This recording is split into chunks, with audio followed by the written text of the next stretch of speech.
Life seems to be full of questions, doesn't it? First thing in the morning, it's what shall I wear? What shall I have for breakfast? What am I going to do today? That is, unless you're in the Army, and then a lot of those questions are answered for you. But seriously, all of us face questions, small or large, all of our lives. And unfortunately, there's a tendency for us to become so involved with the little questions that we let the big ones go unanswered. Questions like, where did I come from? Why am I here? Where am I going? The scientific age in which we live has answered a lot of questions, but it has also raised questions in the minds of a lot of people. Questions and doubts concerning our heritage of faith in God. Questions that are vital to you and to me as individuals, to our nation, and to our civilization. Now, on this program, we make an honest effort to answer the questions that you send in, even though some of them get us into some pretty deep water. Here's one. It comes from a student. It says, Dear Dr. Moon, my question is this. If God created all things, and if God is perfect, why are there so many ugly creatures in nature? Well, that's a good question. And frankly, it's one that isn't too easy to answer. But part of the answer is in our point of view. Did you ever stop to consider what the animals in a zoo might think of the visitors to the zoo? It would be interesting to know, wouldn't it? Or if a flock of ducks had a beauty contest, do you suppose duck hunters would win any beauty prizes? No, I don't think so. Point of view is important. And maybe we can get a new point of view here in the laboratory. I'd like you to meet a friend of mine. His name is Linnaeus. Electrophorus electricus Linnaeus. Here at the lab, we just call him Joe. He isn't exactly what you'd call a raving beauty, is he? But he has his points. For one thing, he's quite a swimmer. Notice the wave motion of the long ventral fin. As the waves travel toward the rear, the eel is propelled forward. Reverse, the waves travel toward the head. How about ascending and descending? Well, to ascend, he merely starts waves at the center, which go both ways. And to descend, the waves start at both ends and work toward the middle. Joe is commonly called an electric eel. But actually, it isn't an eel at all, but a fish of the carp or catfish family. Now, the eel part of his name may not be correct, but he sure came by the electric part honestly. There are stories of cattle, horses, even human beings being killed by the electric shock of eels just like this. In fact, along the Amazon River, ranchers have lost so many cattle that they have what they call electric eel drives. They herd the eels into shallow water and then they kill them with their machetes. Oh yes, they have insulated handles on the machetes. Now, of course, electrical impulses can't be seen. But if we put an electrode at each end of the tank, we can hear the electrical discharge on a loudspeaker. Now, those gentle pulses are part of the eel's radar system. In some mysterious way, he uses them to locate his food. Now, so far as we know, all adult electric eels are blind. They have heavy cataracts on their eyes. Now, eels feed on small fish, and if it weren't for this radar system, they'd starve to death. Now, when an eel locates a fish or when he is disturbed, he puts out what we call the double whammy. This is a terrific shock that stuns anything in the water nearby. The only way you can describe Joe's table manners is to say that they're downright shocking.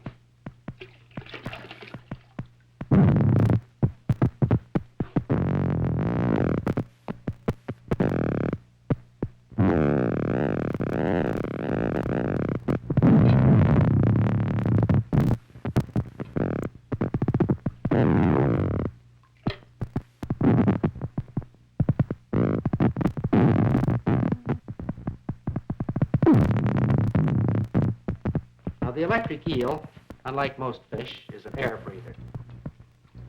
It must rise to the surface from time to time for air. For this reason, he can be quite comfortable out of water.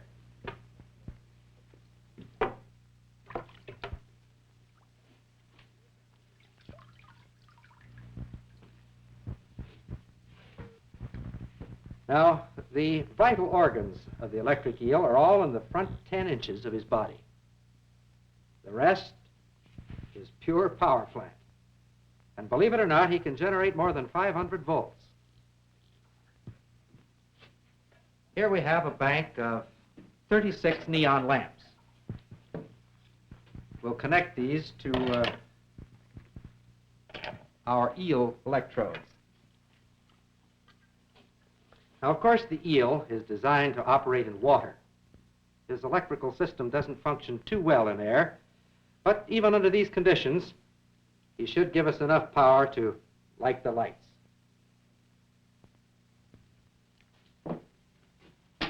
For some reason, people seem to find it difficult to believe that a fish can put out any considerable amount of power. Even some of the folks here at the laboratory have been just a little bit skeptical about Joe's electrical prowess. And for that reason, we've asked a few of them if they wouldn't help us in an experiment. Will you have the group come in now, please? All right, Dave. You'd stand right over here, please. The rest of you just line up there. You're right over here, Mr. Humphrey. That's fine. Now, Dave, if you'll take this, please, and hold it in your right hand. Louis, you hold this one. That's fine. Now, everybody join hands. That's right. Now, you're connected in series. Now, there are 5 of you. That means that each of you will receive just 1/5 of the total voltage of the eel. Now, relax. We'll give you the low voltage tap first. You ready? Did you feel that? Wasn't bad, was it?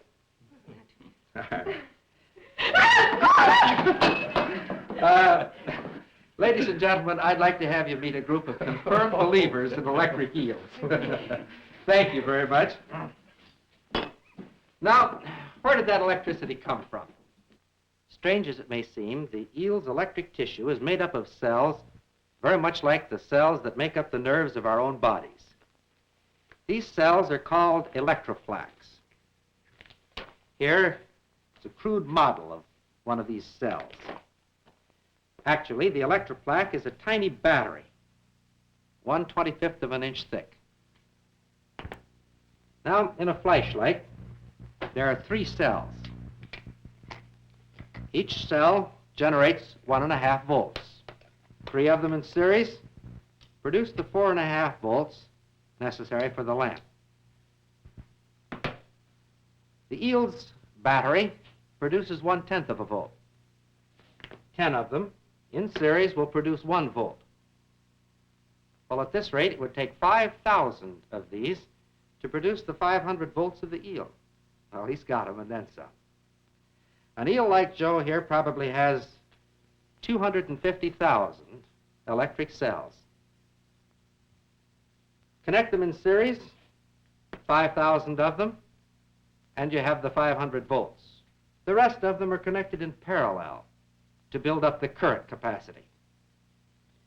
Now, each one of these tiny batteries has an electronic switch controlled by a signal sent along the nerve fiber connected to it. When an eel wants to shock something, it throws hundreds of thousands of switches all at once just by thinking about it. But what to me is even more amazing is that when Joe's battery is run down, he can recharge them, all of them, in just 1,000th of a second. That's quite a power plant, isn't it? The eel's electrical system is composed of 3 main parts. The first is called the large electric organ. This is the source of the eel's main voltage. Now, the function of this organ, called the organ of Hunter, is still somewhat of a mystery, although scientists believe that in some way it works with the large organ in producing the double whammy. This organ, called the bundle of socks, is to me the most wonderful. It has been definitely identified as the source of those mysterious radar pulses. In other words, this is the power plant for the eel's radar transmitter. Now, of course, a radar system must have a receiver also. Do you notice those pits located in rows along the front part of the eel? The other night, I was in New York City talking with Dr. Christopher Coates, director of the New York Zoological Society. Dr. Coates is the world's foremost authority on electric eels. He performed an experiment recently that seems to indicate that those pits are a definite part of the eel's radar receiving system. Now, if Joe is willing to cooperate, we can perform a similar experiment here. The problem is to render Joe's radar system temporarily inoperative. Now, if we paint these pits with an insulating liquid, and if these pits have anything to do with the radar apparatus, Joe will find it very difficult to locate a fish. Well, he won't go hungry. This is a liquid that will wash off very rapidly.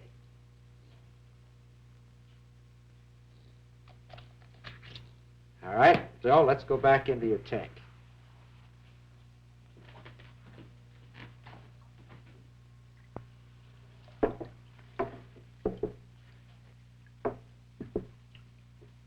That's right. Come on out now, like a good fellow.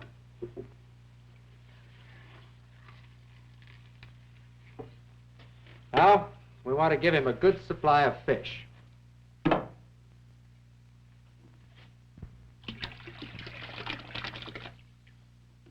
All right, Joe is surrounded by his favorite delicacy, baby trout. But for the next few moments, at least, those fish are just as safe as if there weren't an electric eel within 1,000 miles. You see, Joe's radar is on the blink.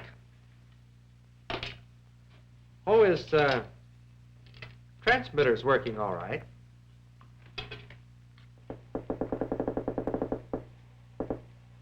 He's still putting out those radar pulses. Actually, it's his receiver that's not operating. Now, let's think for just a moment about what that means. To a certain extent, we can locate objects with our ears.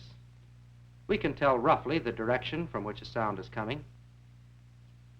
But you know, if I were blindfolded, I'd sure hate to try to catch a greased pig simply by listening to its squeal. But this problem, compared to Joe's, is relatively simple. You see, sound travels 1,100 feet per second in air. But Joe's radar pulses travel at the speed of light, 186,000 miles per second. This means that an electric eel's radar system must be able to interpret time difference that is less than 1/1000th of a second. This is so amazing as to be almost beyond belief. Well, Joe, you're quite a fellow. You may not win any beauty contests, but you've given us a lot to think about. And I hope a new point of view. You know, I'm not certain that we've gotten to the bottom of that first question yet. I think there's something more important than Joe's good looks involved. Let's go back and look at that question again. Maybe we overlooked the important part. If God created all things, and if God is perfect, why are there so many ugly creatures in nature? If God created all things. You know, that's a question in itself.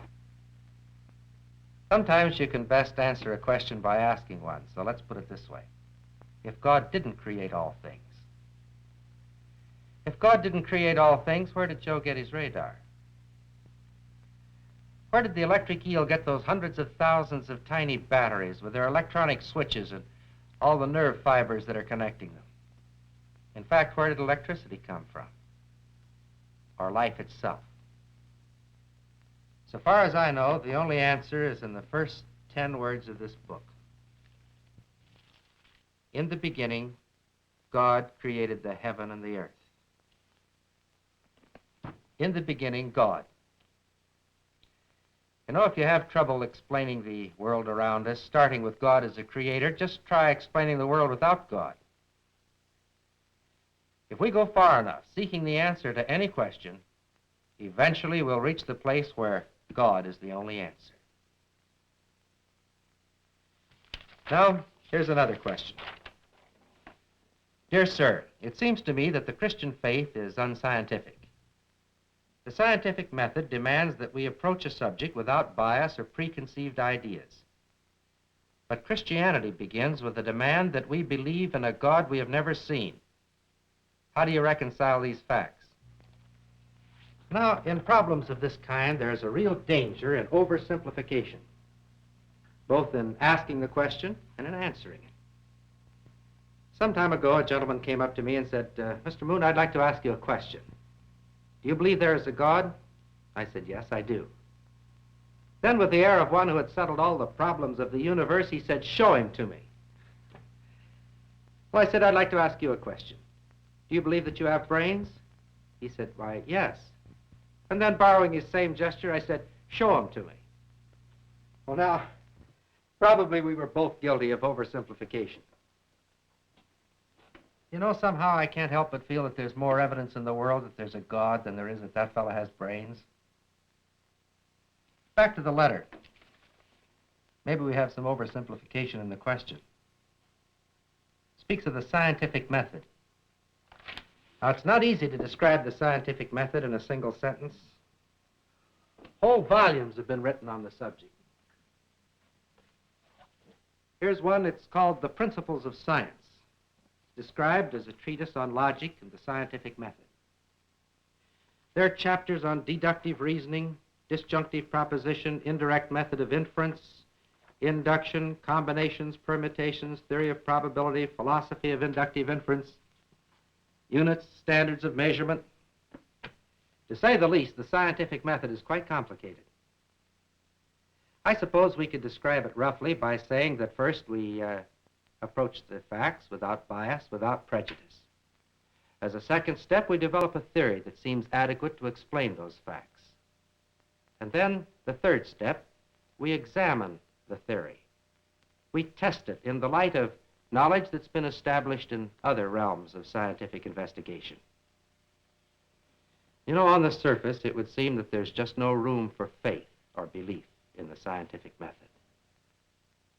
Perhaps this is the reason why some are so loud in their demands that we give up our faith in God as unscientific. But you know, I'm not at all sure that faith is unscientific. If a mathematician were to start without a pretty good bias in favor of the general idea that 2 times 2 equals 4, he wouldn't get very far, would he? Or if a physicist or a chemist didn't have faith in natural law, his accomplishments would be quite meager. Recently, I spent several months over in the Middle East. During the time I was there, I made 2 trips down into Egypt.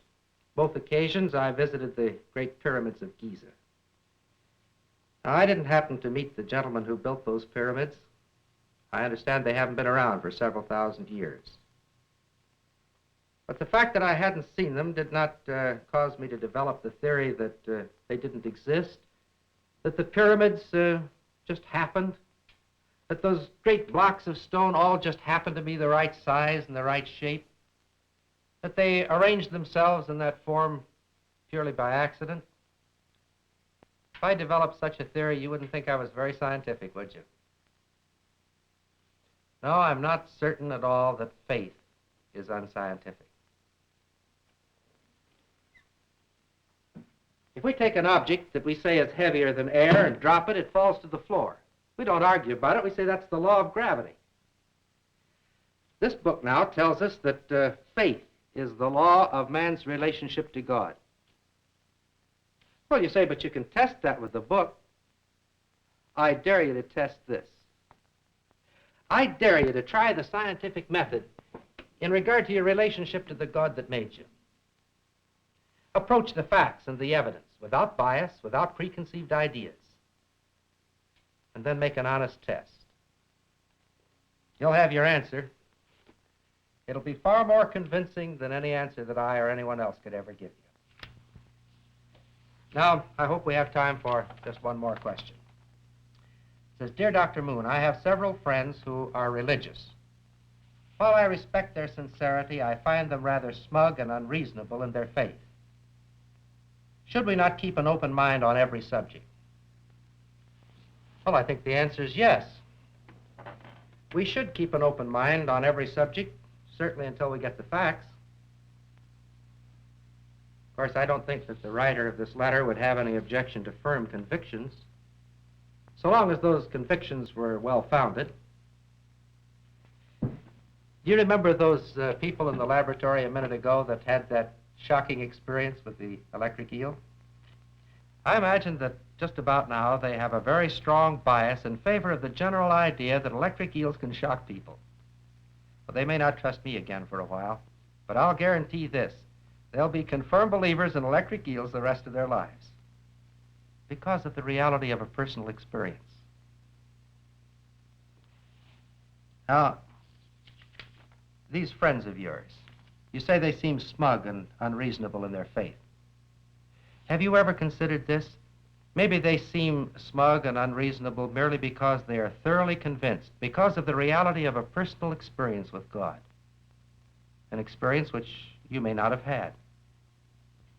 Maybe their minds seem closed merely because once they were truly opened.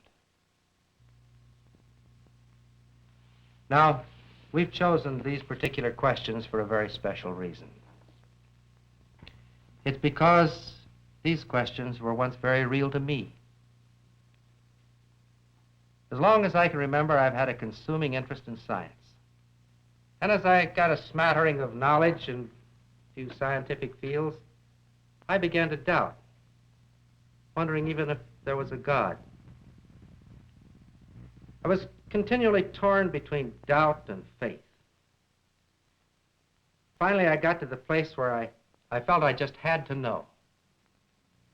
And at that time, I prayed this prayer. Oh, it was a confused prayer, I know that. But I said, God, if there be a God, I've got to know. And if believing is the way to know, I'm willing to believe. And then I made this promise. I said, God, if this doesn't work, if this doesn't change my life, I'll spend my life just as far away from a church and a Bible as I can get. But if it does work, I'll spend my life telling others about it. That's why I'm telling you. It's because he that believeth on the Son hath everlasting life.